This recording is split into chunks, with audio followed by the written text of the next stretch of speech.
رب اشرح لي صدري ويسر لي أمري واحلل عقدة من لساني يفقهوا قولي. الحمد لله الذي من علينا في البداية بالهداية وأنقذنا من الضلالة بمحض الفيض والعناية، والصلاة والسلام على سيدنا محمد الذي هو الوقاية من النوايا وعلى آله وأصحابه ذوي الرواية والدراية، صلاة وسلاما لا غاية لهما ولا نهاية. أما بعد فأعوذ بالله من الشيطان الرجيم. بسم الله الرحمن الرحيم. قال الله تبارك وتعالى في القرآن المجيد والفرقان الحميد: واتبع سبيل من أناب إلي. صدق الله العظيم. قال الله تبارك وتعالى في شان حبيبه مخبرا وآمرا: إن الله وملائكته يصلون على النبي يا أيها الذين آمنوا صلوا عليه وسلموا تسليما. الصلاة والسلام عليك يا سيدي يا رسول الله وعلى آلك وأصحابك يا سيدي يا حبيب الله. الصلاة والسلام عليك يا سيدي يا نبي الله وعلى آلك وأصحابك يا سيدی یا نور اللہ. پہلے سے بات نہ چینج ہو گئی ہے، میرا یہ نہیں چل رہا. مولاي صل وسلم دائما ابدا على حبيبك خير الخلق كلهم، هو الحبيب الذي ترجى شفاعته لكل حول من الأحوال مقتحم، منزه عن شريك في محاسنه فجوهر الحسن فيه غير منقسم. محمد ذكره روح لأنفسنا، محمد شكره فرض على الأمم، محمد تاج رسل الله كاتبة، محمد صادق الأقوال والكلم. یا رب صل وسلم دائما ابدا على حبیبک خیر الخلق كلهم. اللہ وحدہ لا شریک کی حمد و ثنا اور حضور سرور کائنات، مفخر موجودات، زینت بزم کائنات، باعث تخلیق کائنات، دستگیر جہاں غم گسار زمان، حامی بے کسان سید سربراں، قائد المرسلین، خاتم النبیین، احمد مجتبیٰ جناب محمد مصطفیٰ صلی اللہ تعالی علیہ وبارک وسلم کے دربار ناز میں ہدیہ درود و سلام عرض کرنے کے بعد، نہایت ہی معزز محتشم حضرات و سامعین، رب ذوالجلال کے فضل اور توفیق سے جمعۃ المبارک کے اس بابرکت اجتماع میں ہم سب کو شرکت کی سعادت حاصل ہو رہی ہے. میری دعا ہے رب ذوالجلال ان مقدس لمحات کا صدقہ ہم سب کے گناہوں کو معاف فرمائے، اور رب ذوالجلال ہمیں قرآن و سنت کا فہم عطا فرمائے. آج کے جمعۃ المبارک میں میری گفتگو کا موضوع ہے تعلیمات سیدنا غوث اعظم رضی اللہ تعالی عنہ. میری دعا ہے رب ذوالجلال ہمیں حضور سیدی غوث اعظم رضی اللہ تعالی عنہ کی تعلیمات پر عمل کی توفیق عطا فرمائے.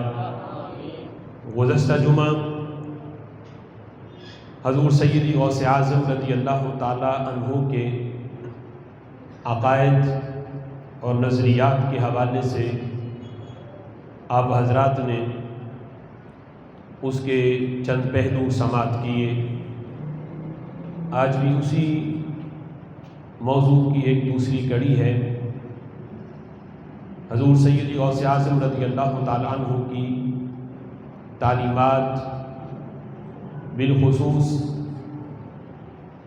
اہل طریقت کے حوالے سے اور آج کے دور میں جو موجودہ دور کے لحاظ سے عقائد و نظریات ہیں اس کے چند پہلو پہ آج کے جمعۃ المبارک میں گفتگو ہوگی۔ حضور سیدی غوث اعظم رضی اللہ تعالی عنہ کی خدمات اور دین متین کی تبلیغ اور اشاعت میں آپ کا ایک اہم کردار ہے۔ حضور سیدی غوث اعظم رضی اللہ تعالی عنہ کی زندگی کا ایک بہت بڑا حصہ طلب علم دین اور تبلیغ علم دین اور اشاعت علم دین میں گزرا ہے۔ اگرچہ حضور سیدی غوث اعظم رضی اللہ تعالی عنہ مادرزاد ولی ہیں، یعنی ماں کے پیٹ سے ہی ولی پیدا ہوئے، لیکن اس کے باوجود آپ نے اپنی پوری زندگی میں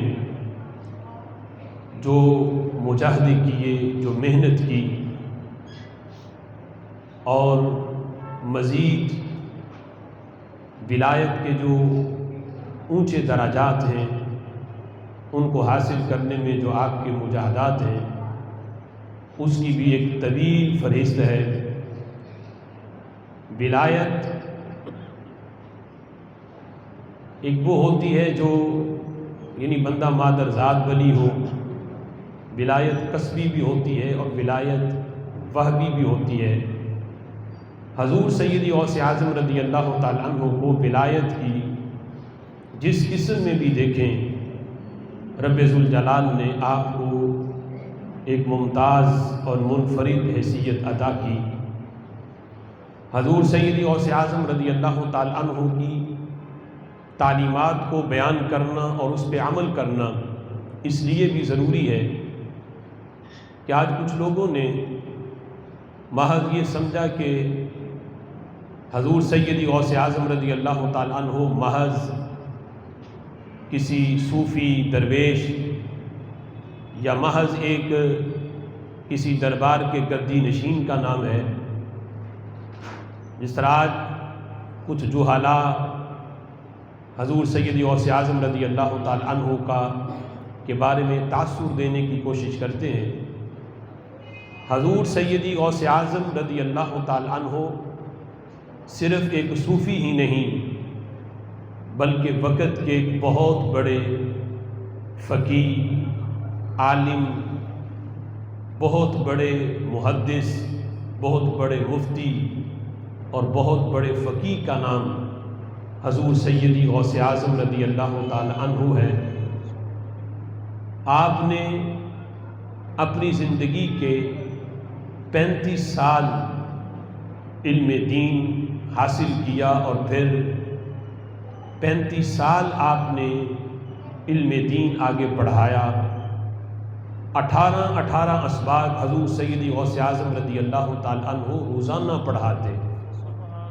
آج کوئی عالم، کوئی مدرس دن میں زیادہ سے زیادہ 5-6 اسباق پڑھاتا ہے اور اس کی بھی تیاری بڑی مشکل سے ہے، لیکن حضور سیدی غوث اعظم رضی اللہ تعالی عنہ اتنے بڑے مدرس ہیں کہ آپ 18 اسباق ہر روز پڑھاتے اور 35 سال تک حضور سیدی غوث اعظم رضی اللہ تعالی عنہ نے پڑھایا اور 3-3 ہزار طلباء ہر سال آپ کے مدرسے سے فارغ التحصیل ہوتے۔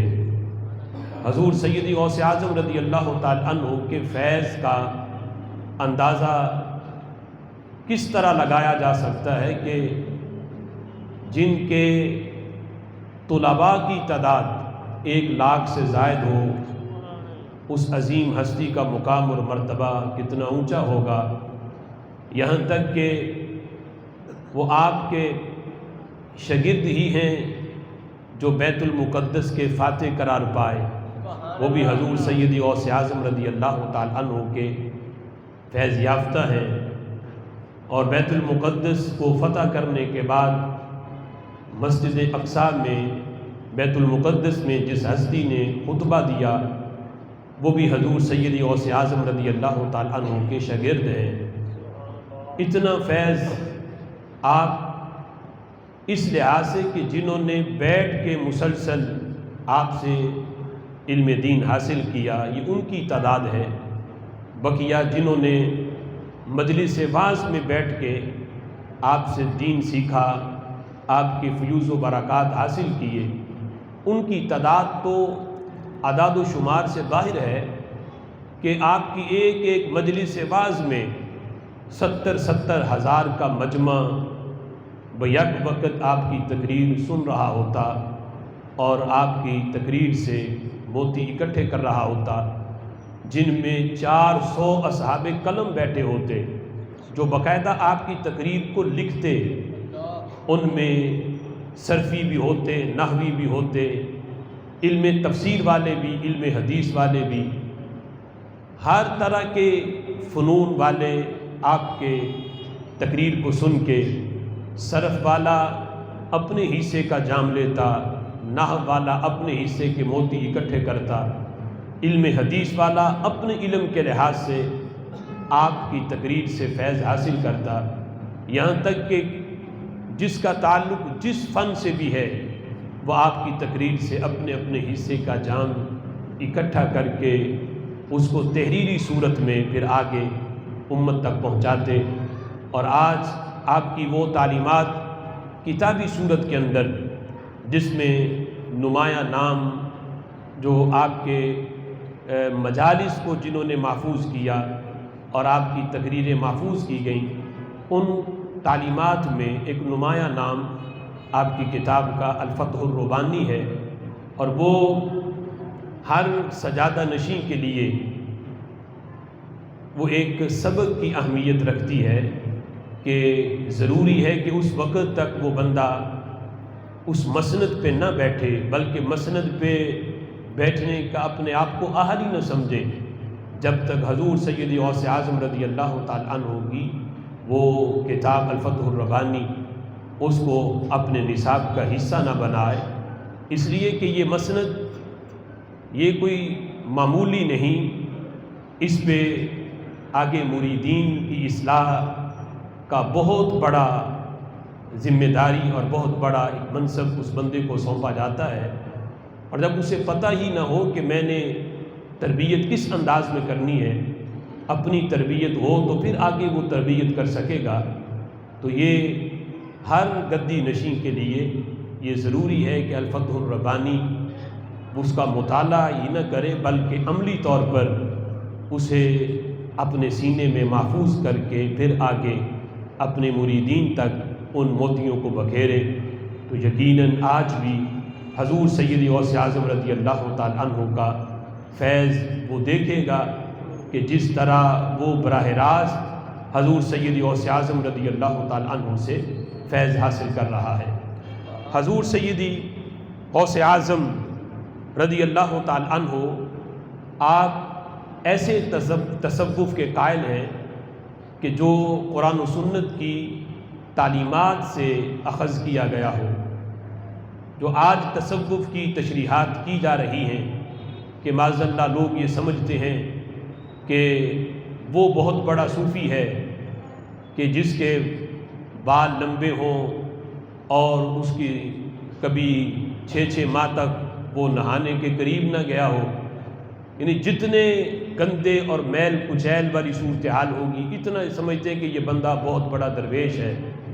لیکن حضور سیدی غوث اعظم رضی اللہ تعالیٰ عنہ نے جو تصوف اپنے مریدین تک پہنچایا اور اپنے سننے والوں کو جس تصوف کا درس دیا، اس میں واضح طور پر یہ لفظ الفتح الربانی میں موجود ہیں۔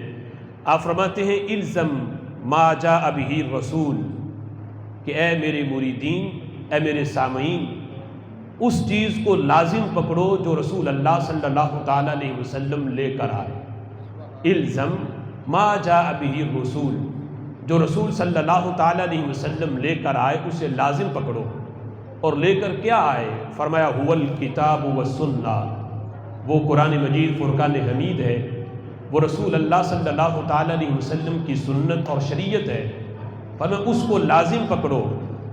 فرماتے فَإِنَّ مَن تَرَكَهُمَا تَزَنْدَقَ، فرمایا جو بندہ ان دونوں کو ترک کر دے وہ بندہ زندیق تو ہو سکتا ہے، اللہ کا ولی نہیں ہو سکتا۔ ولی وہ ہے جو کتاب اللہ پر بھی عمل کرے، رسول اللہ صلی اللہ تعالیٰ علیہ وسلم کی سنت اور شریعت پر بھی چلنے والا ہو۔ ان دونوں میں سے کسی ایک کا تارک بھی، فرمایا وہ ولی نہیں۔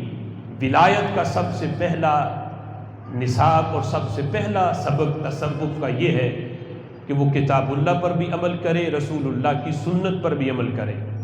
آگے فرماتے ہیں اساس الامر الاسلام، فرمایا کہ پورے معاملے کی جو اصل ہے وہ اسلام ہے۔ آج لوگ یہاں تک چلے گئے کہ جن سے نوری علم کے لحاظ سے مسائل نہ حل ہوں وہ مسائل حل کروانے کے لیے آج یعنی عیسائیوں تک چلے جاتے ہیں اور یہ سمجھتے ہیں کہ یہ بندہ بڑا پہنچا ہوا ہے۔ تو غوث اعظم فرماتے ہیں پورے معاملے کی اصل اسلام ہے۔ اسلام اگر نہ ہو تو بندہ بھلا پانی پہ چل کے دکھا دے، ہوا میں اڑ کے دکھا دے، وہ جادوگر تو ہو سکتا ہے، اللہ کا ولی نہیں ہو سکتا۔ ولایت میں سب سے پہلا معاملہ اسلام ہے۔ الاسلام اساس الامر الاسلام ثم الایمان، سب سے پہلے اسلام ہے پھر ایمان ہے۔ اسلام کہتے ہیں کہ اس کا جو ظاہر ہے وہ مسلمانوں والا ہو، ظاہر اسلام کے تابع ہو، اس کا جو ظاہری حلیہ ہے یہ اسلام کے مطابق ہو۔ ثم الایمان، پھر ظاہر ہی نہیں، ایمان کا مطلب یہ ہے اس کا جو باطن ہے یہ بھی ظاہر کے مطابق ہو جائے۔ لوگوں کو تو کہے کہ نماز پڑھو لیکن خود عمل نہیں، فرمایا کہ وہ بندہ بھی کامل مومن نہیں۔ مومن وہ ہے کہ جس کا قول اور فعل اس کا اس کے قول کے مطابق ہو جائے، اس کا باطن اس کے ظاہر کے مطابق ہو جائے۔ آج بندہ اپنے ظاہر کو تو سنوارتا ہے، ظاہر کو تو ستھرا کرتا ہے، لیکن باطن سنوارنے کی طرف توجہ نہیں۔ غوث اعظم کہتے ہیں پہلے اپنا ظاہر بہتر بنائے پھر اپنے باطن کو سنوارے۔ ثم الایمان، اپنے دل کو سنوارے، اپنے باطن کو اپنے ظاہر کے مطابق کرے۔ پھر فرماتے ہیں ثم العمل بکتاب اللہ وشریعت رسولہ صلی اللہ علیہ وسلم، جب باطن بھی اس کا ظاہر کے مطابق ہو جائے پھر وہ رب ذوالجلال کی کتاب پر عمل کرے، وشریعت رسولہ، اور اس کے رسول صلی اللہ تعالیٰ علیہ وسلم کی شریعت پر عمل کرے۔ اب یہاں حضور سیدی غوث اعظم رضی اللہ تعالیٰ عنہ نے یعنی اسلام پھر ایمان اور اس کے بعد عمل کو بھی ضروری قرار دیا۔ آج جو لوگ کہیں کہ آپ کے جناب پیر صاحب تو کہا جائے نا کہ وہ تو نماز نہیں پڑھتے، کہتے وہ مریدوں کے سامنے نہیں، ان کی نماز تو یہاں ہوتی نہیں، وہ مکے میں پڑھتے، یعنی اس انداز میں کہ نماز سے بھی دور، روزے سے بھی دور۔ بھئی یہ وہ روزے نہیں رکھتے جو ہم رکھتے ہیں، انہوں نے تو پتہ نہیں کئی سالوں کا روزہ رکھا ہوا ہے۔ اس انداز میں وہ جاہل مرید بھی اپنے اس انداز میں پیر کی تعریفیں کرتے ہوئے نظر آتے ہیں جو بظاہر شریعت کے تارک ہیں۔ تو حضور سید غوث اعظم رضی اللہ تعالیٰ عنہ فرماتے ہیں اسلام اور ایمان کے بعد عمل بھی ضروری ہے۔ وہ فرقہ اور ہے جو کہے اس کا بھی اسلام کے ساتھ کوئی تعلق نہیں، جو کہے کہ بس اسلام ضروری ہے، ایمان لے آئے، کلمہ پڑھ لے، ضروری یہی ضروری ہے، عمل اس کے لیے ضروری نہیں، فرمایا اس کا بھی اسلام کے ساتھ کوئی تعلق نہیں۔ اسلام لانے کے بعد پھر ایمان کے بعد پھر عمل جو ہے یہ ضروری ہے، اس کے بغیر بندہ مومن قرار نہیں پاتا۔ فرمایا کہ جو بندہ شریعت کا تارک ہو وہ زندیق تو ہو سکتا ہے، رب ذوالجلال کا ولی نہیں ہو سکتا۔ حضور سیدی غوث اعظم رضی اللہ تعالیٰ عنہ نے اہل طریقت کی ایک علامت یہ بھی بیان کی، اور یہ علامت بھی یقیناً موجودہ دور کے لحاظ سے اس کو ذہن میں رکھنا اور موجودہ دور کے جو گدی نشین ہیں حضور سیدی غوث اعظم رضی اللہ تعالی عنہ کی اس علامت میں پرکھو گے تو پتہ چل جائے گا کہ کس گدی تک غوث اعظم کا فیض پہنچ رہا ہے اور کون بظاہر جو ہے وہ بالکل قبضہ کر کے بیٹھا ہوا ہے۔ حضور سیدی غوث اعظم رضی اللہ تعالی عنہ آپ فرماتے ہیں اذا رأى احدکم ولدہ اسیرا فی یدی کافر، فرمایا اگر تم میں سے کوئی بندہ یہ دیکھے کہ اس کا بیٹا کافروں کے ہاتھ قیدی بن چکا ہے، کافروں نے اس کے بیٹے کو پکڑ لیا اور کافروں نے اس کو قیدی بنا لیا، تو غوث اعظم رضی اللہ تعالیٰ عنہ فرماتے ہیں الیس یجتہد فی تخلیصہ، فرمایا کیا پھر تم اپنے بیٹے کو کافروں کے ہاتھ سے چھڑانے کی کوشش نہیں کرو گے؟ کیا یہ سمجھو گے کہ بیٹا میرا پکڑ لیا میں کیا کروں، میں تو محو خواب ہوں، میں تو اپنی نیند پوری کروں، میں تو نہیں نکلوں گا اپنے گھر سے؟ فرمایا کیا تمہارا آرام میں خلل نہیں آئے گا؟ فرمایا کیا بیٹا کافروں کے ہاتھ دیکھ کے تمہیں نیند آ جائے گی، تمہیں سکون مل جائے گا؟ فرمایا کہ یہی حال ایک عارف باللہ کا ہے، فَقَذَ الْعَارِفُ الْخَلْقُ جَمِيعُهُمْ كَالْأَوْلَادِ، فرمایا یہی حال ایک عارف کا ہے، پوری کی پوری مخلوق جو اس کے دور میں ہو، فرمایا وہ ساری کی ساری مخلوق اس عارف کے لیے، اس ولی کے لیے اولاد کی حیثیت رکھتی ہے۔ فرمایا یہ تو بیٹا کافر نے پکڑا ہو تو باپ کو نیند نہیں آتی، یہ کیسا پیر ہے کہ جس کے مرید کو شیطان نے پکڑا ہو اور پیر جو ہے اپنے آستانے میں محو خواب ہو، اسے نیند کیسے آ سکتی ہے؟ حضور سیدی غوث اعظم فرماتے ہیں جب میں دیکھتا ہوں کہ میرا کوئی مرید جو ہے وہ شیطان کے ہتھے چڑھا ہوا ہے، فرمایا تب تک مجھے چین نہیں آتا جب تک شیطان کے ہاتھ سے چھڑا نہ لوں۔ فرمایا یہ عارف باللہ کی پہچان ہے کہ مرید اس کے گناہوں میں ڈوبے ہوئے ہیں، شیطان کے مطیع بنے ہوئے ہیں، رحمان کو چھوڑ کے وہ شیطان کے پیچھے چل رہے ہیں، اور وہ پیر کیسا کہ جو کہے کہ ٹھیک ہے مجھے تو نذرانے مل رہے ہیں، میں کیوں جو ہے ان کو یوں کہہ کے ان کو اپنے مخالف بناؤں؟ فرمایا وہ پیر نہیں، پیر وہ ہے، عارف باللہ وہ ہے کہ جس طرح باپ اپنے بیٹے کو کافروں کے ہاتھ میں دیکھ کے بے چین ہوتا ہے، اسی طرح وہ عارف اپنے مرید کو شیطان کے ہاتھوں میں دیکھ کے پریشان ہوتا ہے۔ کافر تو زیادہ سے زیادہ یہ نقصان پہنچائیں گے کہ وہ مار دیں گے، جان جائے گی، لیکن شیطان مردود کے ہتھے جو چڑھے وہ جان ہی نہیں لیتا، وہ تو بندے کا ایمان لے لیتا ہے۔ جان چلی جائے تو بندہ جنت میں جا سکتا ہے اگر اس کا خاتمہ ایمان پہ ہے، لیکن اگر ایمان چلا گیا تو پھر بلا ہزاروں سال کی زندگی مل جائے، کیا فائدہ اس زندگی کا جو ایمان والی نہ ہو؟ اس لیے غوث اعظم رضی اللہ تعالیٰ عنہ فرماتے ہیں یہ تو بڑا چھوٹا معاملہ تھا کہ بیٹا کافروں کے ہاتھ میں قید ہو تو باپ بے چین ہے، فرمایا وہ پیر کس طرح چین میں آ سکتا ہے جس کے مرید شیطان کے مطیع بنے ہوئے ہوں اور شیطان کے ہتھے چڑھے ہوئے ہوں؟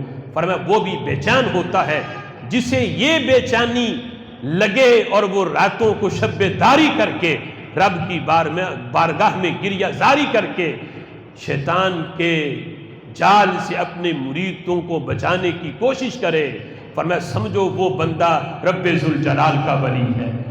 یہ بہت بڑی نشانی حضور سیدی غوث اعظم رضی اللہ تعالیٰ عنہ نے بیان کی، اور القلائد الجواہر کے اندر جو حضور سیدی غوث اعظم رضی اللہ تعالیٰ عنہ کے مناقب میں لکھی گئی، اس میں حضور سیدی غوث اعظم رضی اللہ تعالیٰ عنہ نے اہل طریقت کی 12 نشانیاں بیان کی، اور آج یقیناً وہ 12 علامتیں اہل طریقت کے لیے اور ایک پیر کے لیے یہ بہت ضروری ہیں۔ حضور سیدی اعلیٰ حضرت امام اہل سنت نے تو فتاوی رضویہ شریف میں 4 نشانیاں بیان کی، فرمایا جس میں 4 ہوں وہ بندہ پیر بننے کا حل ہے، لیکن صوفیاء کی مزید آگے شرطیں ہیں، اور وہ شرطیں جو حضور سیدی غوث اعظم رضی اللہ تعالیٰ عنہ بھی بیان کرتے ہیں۔ فرمایا وہ 12 نشانیاں ہیں جس میں یہ پائی جائیں وہ بندہ مسند کے اوپر، طریقت کے اوپر بیٹھنے کا حل ہے، اور جس کے اندر ان میں سے ایک بھی نہ ہو وہ بندہ پیر نہیں بن سکتا۔ فرماتے ہیں ان میں 2 نشانیاں اس بندے کے اندر رب ذوالجلال والی ہوں، ایک تو خلق کائنات جل جلالہ کی صفت ستار کا مظہر ہو، اور دوسری صفت غفار کا مظہر ہو۔ صفت ستار کہتے ہیں کہ وہ پیر جو ہے، جو مسند طریقت پہ بیٹھا ہے، وہ بندہ پردہ پوش ہو، یعنی لوگوں کے عیبوں کو چھپانے والا ہو۔ چونکہ ہر مرید نے اس کے پاس آنا ہے اور آ کے اس سے اپنے دکھڑے بیان کرنے ہیں، گھر کی صورتحال بھی اسے سنانی ہے۔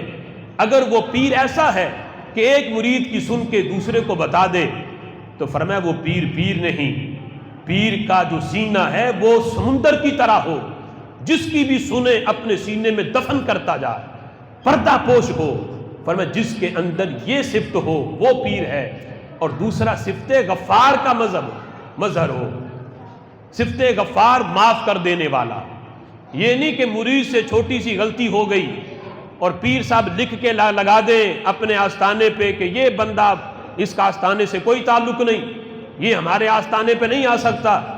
فرمایا وہ کہ جس کے اندر معاف کرنے کا جذبہ نہیں، معاف کرنے کی صفت نہیں۔ رب ذوالجلال تو وہ ہے کہ بندہ ساری زندگی گناہوں میں ڈوبا رہے، آخری لمحات میں اسے توبہ کی توفیق مل جائے تو اللہ یہ نہیں فرماتا اب کیوں آ گئے ہو۔ رب ذوالجلال کی رحمت تو اس وقت بھی بندے کو سینے سے لگا لیتی ہے، اس سے تو بار بار معافی مانگی جائے۔ اس نے کبھی نہیں کہا کہ تو نے پہلے بھی مانگی تھی اب پھر دوبارہ آ گئے ہو۔ فرمایا جس طرح رب ذوالجلال کی صفت ہے معاف کرنا، اسی طرح اس پیر کی صفت بھی یہ ہو کہ وہ اپنے مریدین کو معاف کرنے والا ہو اگر ان سے غلطی ہو جائے۔ دوسرا فرمایا اس کے اندر 2 صفات رسول اللہ صلی اللہ تعالی علیہ وسلم والی ہو، ایک وہ رفیق ہو، دوسرا شفیق ہو۔ صفت رفاقت اس کے اندر ہو، رفیق ہو، اور دوسرا شفیق ہو۔ میرے آقا علیہ الصلوۃ والسلام اپنی امت پہ شفیق کتنے ہیں؟ حضور فرماتے ہیں میرے کسی غلام کو پاؤں میں کانٹا چبھے تو تکلیف مجھے ہوتی ہے۔ شفیق اتنے ہیں۔ میرے آقا فرماتے ہیں اگر میں اپنی امت پہ مشقت نہ دیکھتا تو میں ہر نماز سے پہلے ان کے لیے مسواک کرنا فرض کر دیتا، میں عشاء کی نماز کو تہائی رات تک مؤخر کر دیتا، چونکہ میں اپنی امت کو مشکل میں ڈالنے نہیں آیا، میں تو ان کے لیے شفیق بن کے آیا ہوں۔ یہ کام میری امت کے لیے مشکل ہو جانا تھا، اور میرے محبوب یہ بیان کر کے بتا رہے ہیں پہلے 50 فرض ہوئی تھیں، یہ میری شفقت ہے امت پہ کہ میں نے 50 نہیں رہنے دی، صرف 5 رکھی ہیں۔ آج اگر کسی کو 5 بھاری لگتی ہیں تو یہ اس کے اپنے مزاج کی خرابی ہے۔ اگر 5 بھی مشکل ہوتی تو نبی ان میں بھی کمی فرما دیتے، ان میں بھی کمی کرواتے۔ انہیں پتہ ہے میری امت کے لیے یہ آسانی ہے، پریشانی والا معاملہ تو امت پہ کیا ہی نہیں۔ یہاں تک کہ مسواک کتنا محبوب ترین عمل تھا میرے محبوب کا، فرمایا اسے صرف میں نے سنت رکھا ہے، کوئی عمل کرے گا ثواب ہے، میں نے اس پہ کو فرض نہیں کیا۔ اگر میں چاہتا تو میں ہر نماز سے پہلے مسواک کو بھی فرض بنا دیتا۔ نبی پاک علیہ الصلوۃ والسلام کی شفقت، اسی طرح پیر کے اندر بھی یہ شفقت ہو، وہ تنگ دل نہ ہو، اپنے آستانے سے مریدوں کو دھکے نہ دے۔ اور یہ جو دھکے دیتے ہیں نا آستانوں پہ بھی، پیر صاحب کا مزاج بڑا نرم ہے، آمینہ کے لال سے نرم مزاج کس کا ہو سکتا ہے؟ کہ میرے محبوب علیہ الصلوۃ والسلام نے تو شفقت فرمائی، یہاں تک کہ آپ مسجد نبوی میں صحابہ سے گفتگو کر رہے تھے، ایک خاتون آئی جس کے بارے میں مشہور یہ تھا کہ اس کا ذہنی توازن ٹھیک نہیں، یہ جس کے ساتھ بھی باتیں کرنا شروع ہوتی ہے باتیں کرتی رہتی ہے، یہاں تک کہ لوگ اس کو دیکھ کے اپنا راستہ بدل لیتے ہیں کہ کہیں یہ ہمیں کھڑا نہ کر لے۔ جب اس کی شروع ہو گئی پھر ختم نہیں ہونی۔ وہ عورت دروازے پہ آئی، آ کے حضور کو اشارہ کر کے بلایا، میرے محبوب تشریف لائے اس کے پاس۔ اس نے کہا میں نے کوئی بات کرنی ہے، فرمایا کرو۔ اس نے کہا یہاں نہیں، میرے ساتھ چلیں۔ میرے محبوب اس کے پیچھے پیچھے چل پڑے اور ایک صحرا کے اندر لا کے حضور کو اس نے کھڑا کر دیا. اوپر سے دھوپ بھی ہے، پھر نرم بدن بھی ہے. کافی گھنٹوں تک وہ عورت اپنی گفتگو کرتی رہی. جب خود کر کے خود تھک کے چلی گئی، میرے محبوب تشریف لے آئے. حضرت عمر نے پوچھا، محبوب پتہ ہے پورے مدینے میں اس خاتون کے بارے میں یہ مشہور ہے کہ اس کا ذہنی توازن ٹھیک نہیں، پھر یہ کوئی مقصد کی بات بھی نہیں کرتی، ایسے ہی گفتگو کرتی رہتی ہے، پورے مدینے میں اس کی سنتا ہی کوئی نہیں. تو محبوب آپ کیوں کھڑے رہے اس کی یعنی بے تکی باتیں سننے کے لیے؟ تو میرے آقا علیہ الصلوۃ والسلام نے فرمایا، عمر پورے مدینے میں اس کی کوئی بھی نہیں سنتا، میں بھی نہ سنوں تو پھر یہ کس کو جا کے سنائے گی؟ تو اس طرح پیر کا مزاج یہ ہو کہ اگر کوئی مرید اپنے دکھڑے سنانے آ جائے تو پیر یہ نہیں کہ امیروں کو تو پاس بٹھائے اور غریبوں کو کہے کہ بھئی ابھی ان کا ٹائم ہی نہیں آیا ملاقات کا. امیروں کو تو پریشانی کوئی نہیں ہوتی. پیر کے پاس جس مرید نے ٹینشن اور پریشانی لے کے جانا ہوتا ہے وہ ہوتا ہے کہ جس کے پاس یعنی مال و دولت نہیں، اور مسائل بھی ایسے ہیں جو مال و دولت سے حل ہونے والے ہیں. غریب نہیں جا کے کہنا نا حضرت دعا کریں بیٹی جوان ہے اس کے رشتے کا کوئی سبب بن جائے، یا بیٹی کی میں نے شادی کرنی ہے دعا کریں کہ اللہ اس کو اچھے طریقے سے جو ہے وہ میں اس کو رخصت کرنے پہ کامیاب ہو جاؤں. امیر نے کبھی یہ نہیں دعا کروائی، اسے پتا ہے مال و دولت ہے، میں مال و دولت کے جناب جتنا بھی چاہوں میں خرچ کر کے اچھے سے اچھے طریقے سے کر سکتا ہوں. تو پیر امیروں کو پاس بٹھانے کی بجائے غریبوں کو پاس بٹھائے. امیر دعا کروانے نہیں آتے، وہ تو نذرانے دینے آتے ہیں، اور غریب ہی ہے بیچارہ جو پیر کے پاس آتا ہے کہ یہ مسئلہ کسی نے حل نہیں کرنا، چلو جا کے پیر سے میں دعا کروا لیتا ہوں. لیکن آج اکثر آستانوں کا مزاج ایسا ہے کہ امیروں کے ساتھ وہ محبت کا سلوک، اور غریب بیچارہ لائن میں کھڑا ویسے ہی تھک جاتا ہے، اور جب اس کی باری آنے لگتی ہے تو آگے سے وہ آستانے والے کہتے ہیں بس اب پیر صاحب کا ملاقات کا ٹائم ختم ہو گیا. یہ بھی نہیں سوچتے کہ بیچارہ کتنا کرایہ لگا کے اور اپنا دیہاڑی جو ہے وہ توڑ کے یہاں پیر کو ملنے کے لیے پہنچا ہوگا دعا کروانے کے لیے، اور وہ بیچارہ دھوپ میں کھڑا ہے، پیر صاحب اندر جناب اے سی والے کمرے میں بیٹھ کے بھی وہ تھک گئے ہیں. تو یہ مزاج دیکھیں مسند طریقت پہ بیٹھنے والے حضور سیدی غوث اعظم رضی اللہ تعالی عنہ کی ان تعلیمات کی طرف بھی غور کریں. فرمایا کہ اس کے اندر نبی پاک علیہ الصلوۃ والسلام والی یہ صفت کہ صفت شفیق کا وہ مظہر ہو تو وہ بندہ طریقت کی مسند پر بیٹھنے کا اہل ہے. اور دوسرا فرمایا اس کے اندر دو صفات حضرت صدیق اکبر رضی اللہ تعالی عنہ والی ہوں. ایک وہ مصدق ہو اور دوسرا صادق ہو، سچ بولے سچ کی تصدیق کرے. موجودہ دور میں اس صفت کو دیکھنا بھی ہر پیر کے لیے ضروری ہے. صادق ہو اور سچ بولے اور سچائی کی تصدیق کرے، خود بھی سچ بولے اور تصدیق بھی سچائی کی کرے.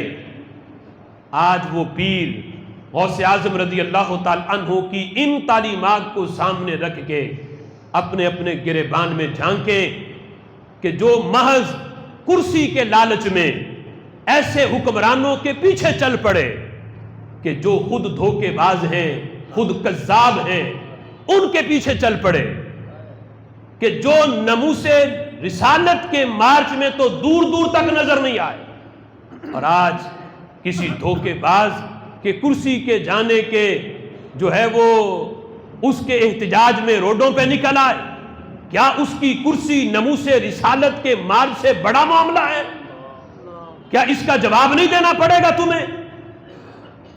حضور سیدی غوث اعظم رضی اللہ تعالیٰ عنہ فرماتے سچ بولے سچ کی تصدیق کرے.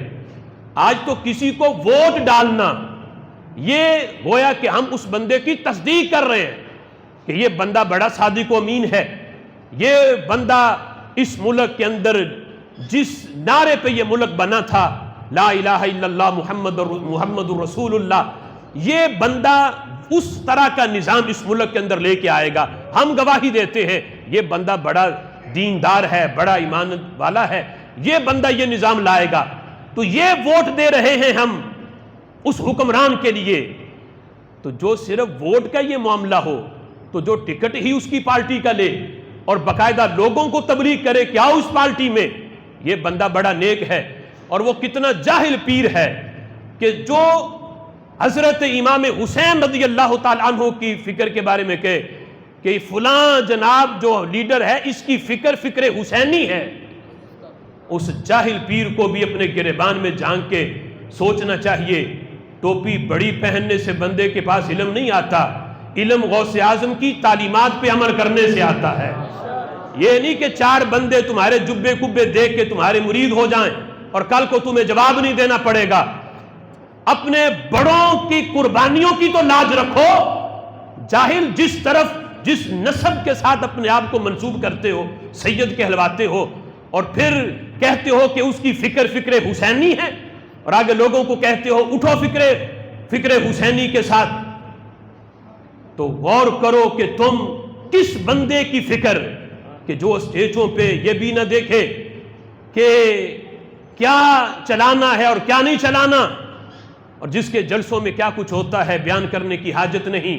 پھر کچھ لوگ ناراض ہوں گے، میں نام کسی کا نہیں لے رہا، کوئی بھی پارٹی ہو جس میں بھی خلاف شرع کام ہو، اور پھر اس کی تحریک کو یہ کہنا کہ یہ فکر حسینیت ہے، تو خود غور کرو کہ ہم کس طرف چل پڑے۔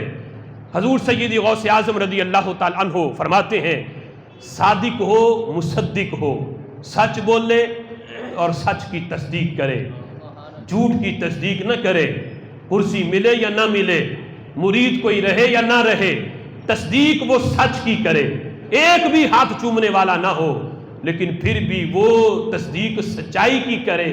فرمایا وہ بندہ مسند طریقت پر بیٹھنے کا حل ہے۔ اور آگے فرمایا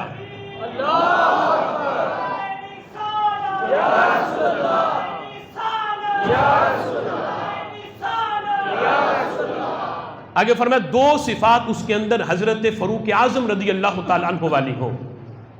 ایک، اب دیکھو فکر غوث اعظم، حضور سیدی غوث اعظم رضی اللہ تعالیٰ عنہ کی تعلیمات دیکھو، صفات بھی بیان کی تو سب سے پہلے خلفاء میں نام حضرت صدیق اکبر کا لیا، پھر حضرت فاروق اعظم کا لیا۔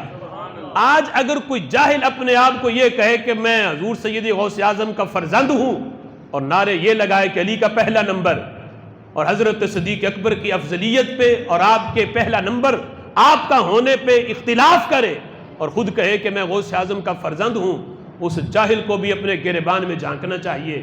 غوث اعظم کی تو تعلیمات یہ ہیں، ترتیب میں نام بھی لیا تو سب سے پہلا نمبر حضرت صدیق اکبر کو دیا۔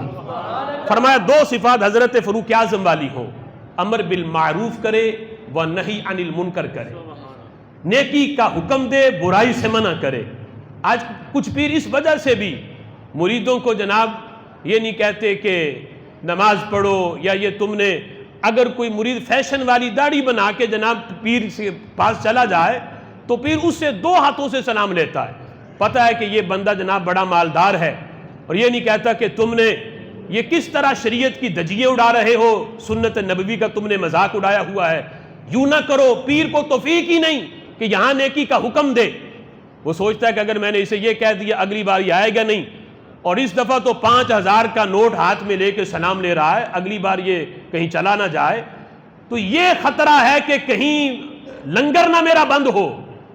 اور یہ سوچ کے نیکی کی دعوت اور برائی سے منع کرنا، آج بڑے بڑے آستانوں پہ یہ چیز معدوم ہوتی چلی جا رہی ہے۔ یہاں تک کہ مریدوں کو کیا دعوت دینی ہے، خود اپنے جو اولاد ہے وہی اس پہ عمل نہیں کرتی، تو جو اپنے اولاد کو شریعت پہ نہ چلا سکا اس بیچارے نے مریدوں کو شریعت پہ کیا چلانا ہے۔ تو اس لیے فرمایا کہ امر بالمعروف کرے و نہی عن المنکر کرے، اور فرمایا دو صفات اس کے اندر حضرت عثمان غنی رضی اللہ تعالیٰ عنہ والی ہو، سخی ہو، شب بیداری کرنے والا ہو، پیر ہو کہ سخی ہو،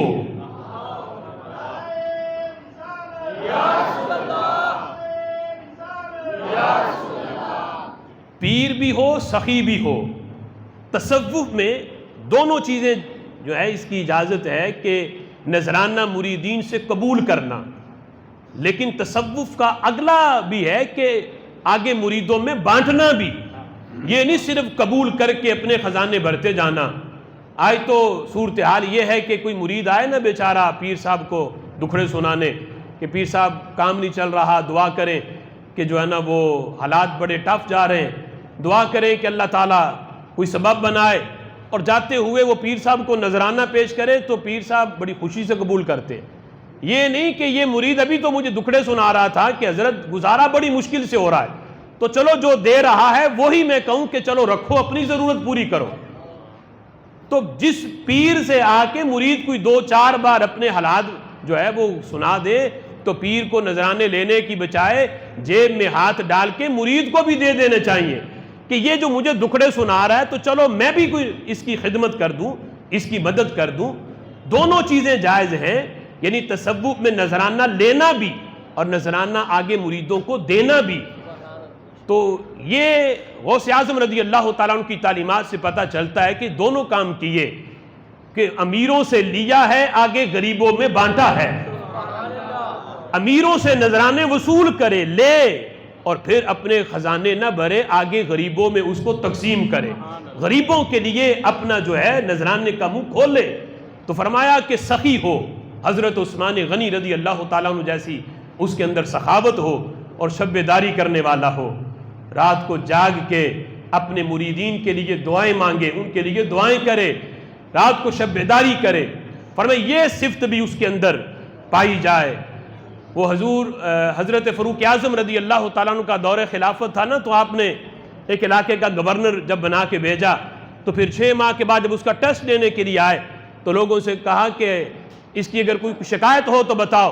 تو لوگوں نے کہا کہ حضرت ایک شکایت یہ بھی ہے کہ یہ جو آپ کے گورنر ہیں یہ پہلے رات کو بھی ٹائم دیتے تھے، اب یہ رات کو ملتے نہیں، یہ دن کو تو ہمارے مسئلے حل کرتے ہیں، رات کو یہ نہیں ملتے۔ تو فاروق اعظم رضی اللہ تعالیٰ نے جب پوچھا تو انہوں نے کہا کہ اگر آپ نہ پوچھتے تو میں اپنے راز کو بیان نہ کرتا۔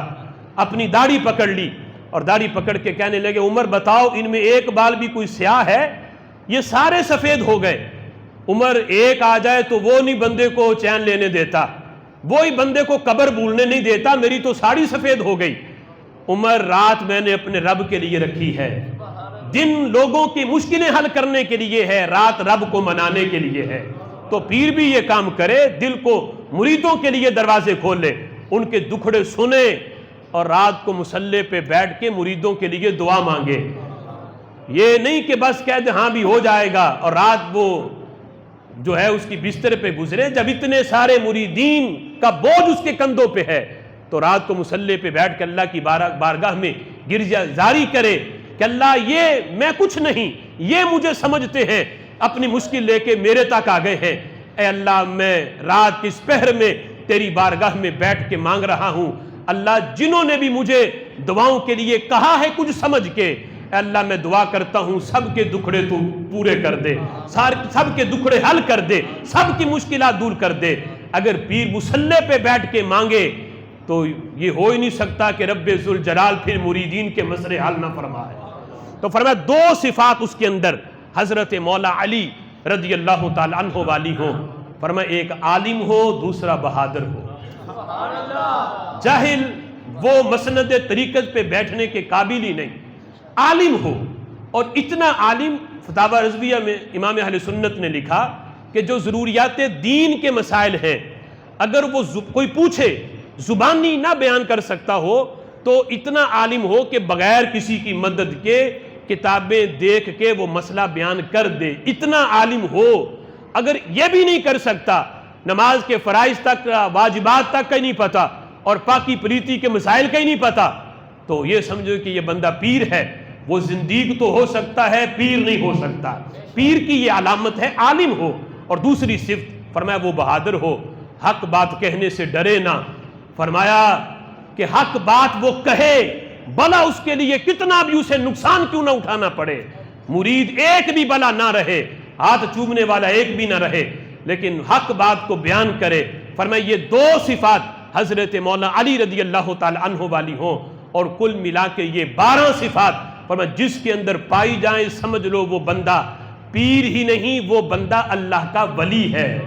اس کی بیعت بھی جائز ہے، اور ایسے کی بیعت کرو گے تو یقیناً اس کا فیض بھی ملے گا، حضور غوث پاک کا بھی فیض ملے گا، حضرت مولا علی کا فیض بھی ملے گا۔